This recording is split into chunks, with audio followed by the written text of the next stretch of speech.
तर इथे बघू शकता तुम्ही पोळी किती छान तयार झाली आहे, अगदी अलगद तुटते आणि सारण पण अगदी पुरेपूर आतमध्ये गेलं आहे। अगदी छान पोळीचे पापुद्रे निघतायत, इतकी छान फुगलेली आपली आणि भरपूर सारण भरलेली अशी तिळगुळाची पोळी तयार झाली आहे। नक्की तुम्ही ट्राय करा। नमस्कार, किचन स्टोरीमध्ये मी प्राजक्ता तुम्हा सर्वांचं मनापासून स्वागत करते।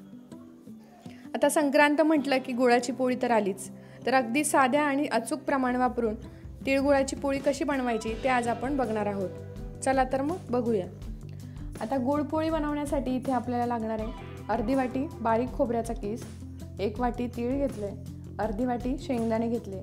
शेंगदाणे आणि खोबरं तुम्ही स्किप केलं तरी चालणार आहे, फक्त तीळ वापरले तरी चालेल। इथे अर्धी वाटी मी मैदा घेतलाय, 2 मोठे चमचे चणा डाळीचं पीठ घेतलंय, 2 चमचे मी तांदळाची पिठी घेतली आहे, चिमूटभर वेलची पावडर, जायफळ आणि सुंठ किसून घालणार आहोत आपण, चवीनुसार मीठ घेतलंय, 2 चमचे साजूक तूप घेतलंय। आता ना ह्याच वाटीच्या प्रमाणामध्ये मी गव्हाचं पीठ 2 वाट्या घेतलंय आणि गूळ 2 वाट्या घेतलाय आणि पीठ भिजवण्यासाठी आपल्याला आवश्यकतेनुसार पाणी लागणार आहे। तर आपण आता कृतीकडे वळूया। त्यासाठी आपण पहिल्यांदा पीठ भिजवून घेऊया। तर आता आपण पीठ भिजवून घेऊया। त्यासाठी इथे मी गव्हाचं पीठ घालून घेते, त्यानंतर त्यामध्ये अर्धी वाटी मी मैदा ॲड करते, 2 चमचे इथे मी तूप घालून घेते। तुपाच्या ऐवजी तुम्ही तेलही वापरू शकता आणि चवीनुसार मी इथे मीठ घालून घेते। आता हे सगळं व्यवस्थित एकजीव करून घ्यायचं आहे आणि त्यानंतर आपण याचा गोळा बनवून घेणार आहे।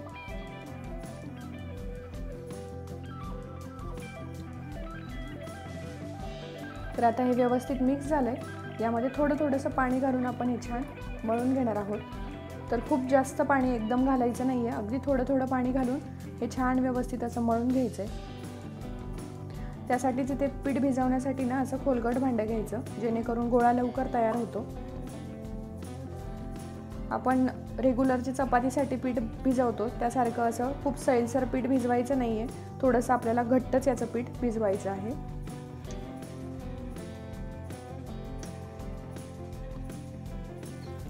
पीठ अतिशय व्यवस्थित असं मळून घ्यायचंय।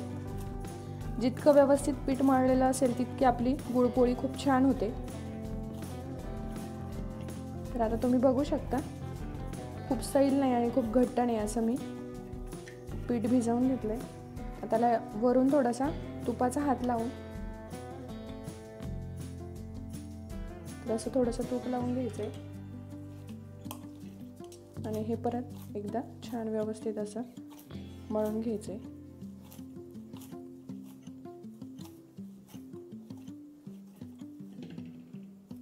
तर अशा प्रकारे छान आपला गोळा तयार झालाय।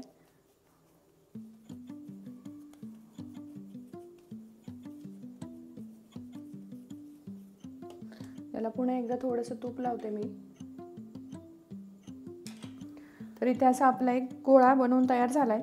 तर हे पीठ आपल्याला साधारण 1 तास भिजत ठेवायचंय। त्यासाठी इथे मी एक वाटीने छान व्यवस्थित असं झाकून ठेवते आणि 1 तासापर्यंत हे पीठ छान मस्त भिजून तयार होईल। त्यानंतर आपण पोळ्या बनवूया। आता आपण पीठ भिजायला ठेवलंय, तोपर्यंत आपण आता त्याच्यासाठीचं सारण बनवून घेऊया। इथे त्यासाठी मी इथे एक पॅन ठेवलाय, त्यामध्ये आपण छान असे तीळ भाजून घेणार आहोत।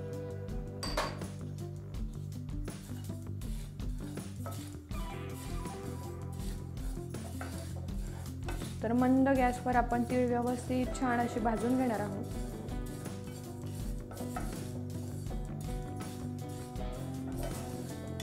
तीळ व्यवस्थित भाजली गेली की मग पोळीलाही खूप छान अशी चव येते, खूप छान मस्त खमंग लागते।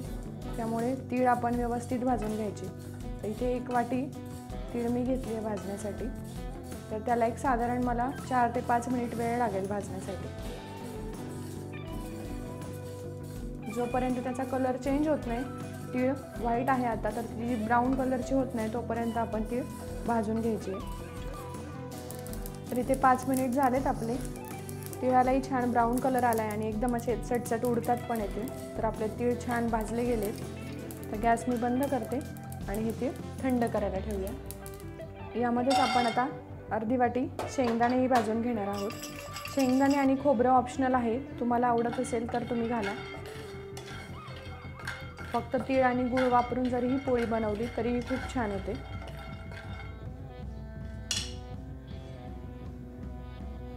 तर इथे शेंगदाणे आपले व्यवस्थित भाजून झाले. शेंगदाणेही मी काढून घेते. आता यामध्येच आपण अर्धी वाटी जो खोबऱ्याचा किस घेतला होता तो खोबऱ्याचा किस छान असा व्यवस्थित बारीक गॅसवर भाजून घ्यायचा आहे. खोबऱ्याचा किस लगेचच भाजला जातो, त्यामुळे काळजी घ्यायची की तो जळायला नको.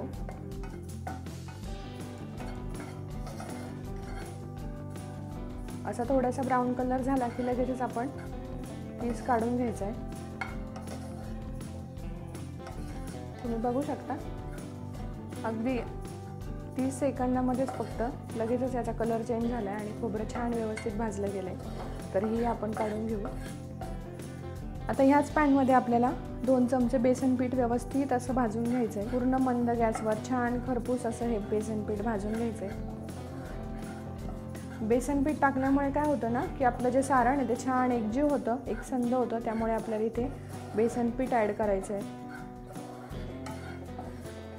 आणि खाताना ही पोळी खूप छान खरपूस लागते.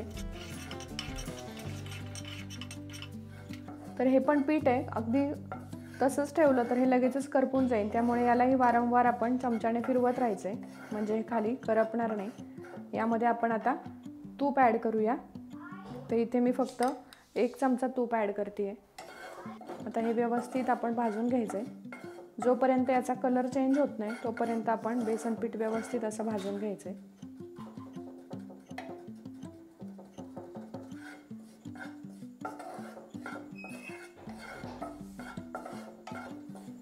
तर इथे आपल्या पिठाचा कलरही चेंज झाला आहे आणि खूप छान सुवास येतोय. तर आपलं पीठ छान भाजलं गेलं आहे, तेही मी काढून घेते. आता इथे मी शेंगदाण्याची सालं काढून घेतली आहे आणि आपण आता ते मिक्सरला छान व्यवस्थित असं बारीक करून घेऊ. आता इथे मी शेंगदाणे बारीक करून घेतले. खूप जास्त बारीक केलं नाही आहे, कारण यामध्येच आपण तीळ आणि खोबरंही बारीक करून घेणार आहोत. तर इथे बघू शकता तीळ आणि खोबरं मी बारीक करून घेते. आता तीळ, खोबरं आणि शेंगदाणे जे आपण मिक्सरला बारीक केले ते मी एका भांड्यामध्ये काढून घेते. आता यामध्येच आपण जे बेसन पीठ भाजून घेतलं होतं ते बेसन थोडंसं जायफळ किसून घेते.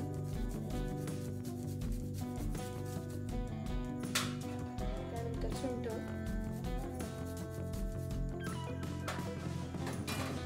आणि थोडीशी वेलची पावडर. तर हे मिश्रण सगळं व्यवस्थित एकजीव करून घ्यायचं.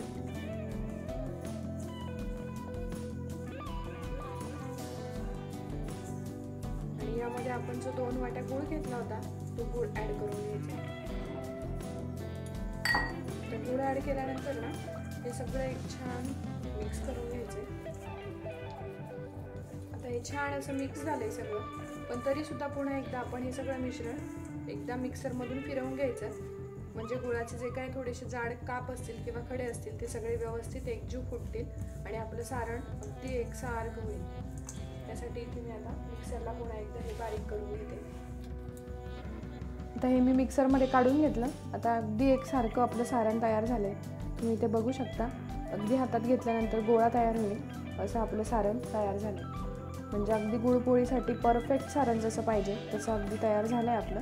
तर आता आपण पोळ्या बनवून घेऊया. आता आपण जे पीठ भिजायला ठेवलं होतं ते खूप छान असं भिजलं गेलं आहे. तुम्ही बघू शकता किती छान सॉफ्ट झालं आहे. तर याचे आता आपण गोळे बनवून घेऊया. एकदा तुम्ही पुन्हा एकदा हे असं मळून घ्यायचं. त्यानंतर आता आपण याचे गोळे बनवून घेणार आहोत. असे पहिल्यांदा गोळे बनवून ठेवायचे, म्हणजे पोळ्या करताना खूप जास्त घाई होत नाही. अशा प्रकारे आपण गोळे बनवून ठेवायचे. तर मी असे संपूर्ण गोळे आता बनवून घेते.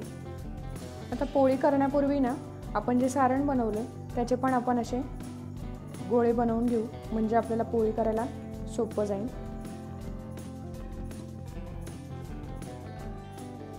तर अशा प्रकारे मी गोळे बनवून घेतले. तर पहिल्यांदा असा मी एक गोळा घेते जो आपल्याला तांदळाच्या पिठीमध्ये छान असा बुडवून घ्यायचा आहे आणि त्यानंतर त्याची अशी पारी बनवून घ्यायची आहे।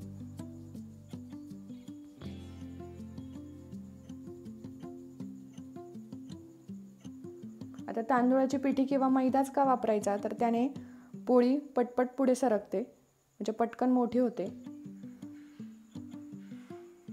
आपलं जे सारण आहे ते आपण जास्त भरायचं, खूप कमी भरायचं नाही, म्हणजे पोळी खूप छान लागते। अगदी पूर्ण भरलेली पोळी खायला एक वेगळीच मजा येते, त्यामुळे सारण थोडंसं जास्त घालायचं। अशी एक पारी करून घ्यायची छान। यामध्ये आपण आता सारण घालून घेऊ।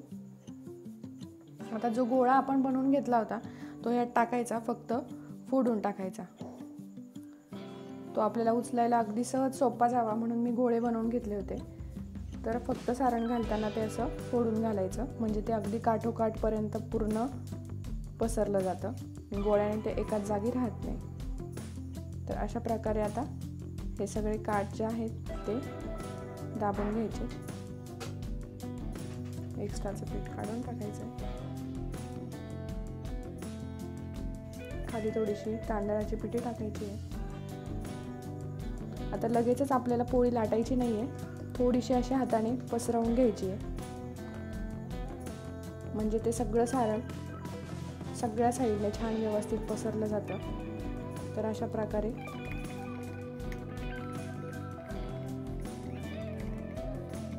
आता आपलं सारण व्यवस्थित सगळीकडे पसरलं गेलं। आपण अगदी अलगद हातांनी आता छान अशी पोळी लाटून घ्यायची।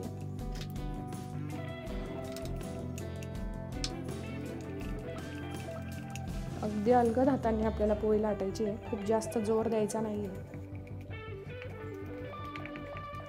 तर इथे तुम्ही बघू शकता किती छान व्यवस्थित सारण अगदी सगळीकडे पसरलं गेलंय। पोळी खूप छान तयार झाली आहे। अशा पद्धतीने मी आता सर्व पोळ्या लाटून घेते। तर इथे मी सर्व पोळ्या तयार करून घेतल्यात। आता आपण पोळ्या भाजून घेऊ। तर इथे बघू शकता तुम्ही सारण किती छान अगदी कडेपर्यंत छान व्यवस्थित भरलं गेलंय। तवा आता व्यवस्थित तापला। इथे मी आता छान अशी पोळी भाजून घेते। आता गुळाची पोळी भाजताना गॅस पूर्णपणे कमी ठेवायचा, म्हणजे ती व्यवस्थित भाजली जाते। तर याला आता तूप आणि तेल तुम्ही काही लावू शकता। इथे मी तेल लावून घेते आणि जेव्हा खायची असेल तेव्हा मी याला तूप लावून गरम करून घेईन।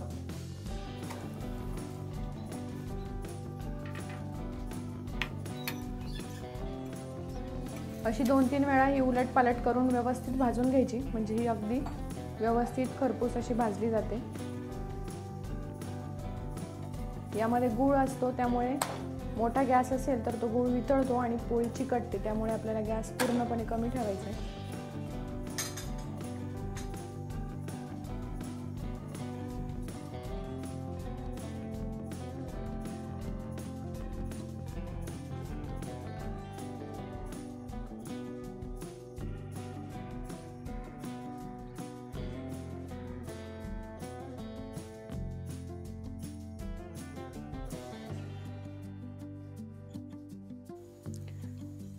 तर इथे बघू शकता पोळी किती छान टम्म फुगते।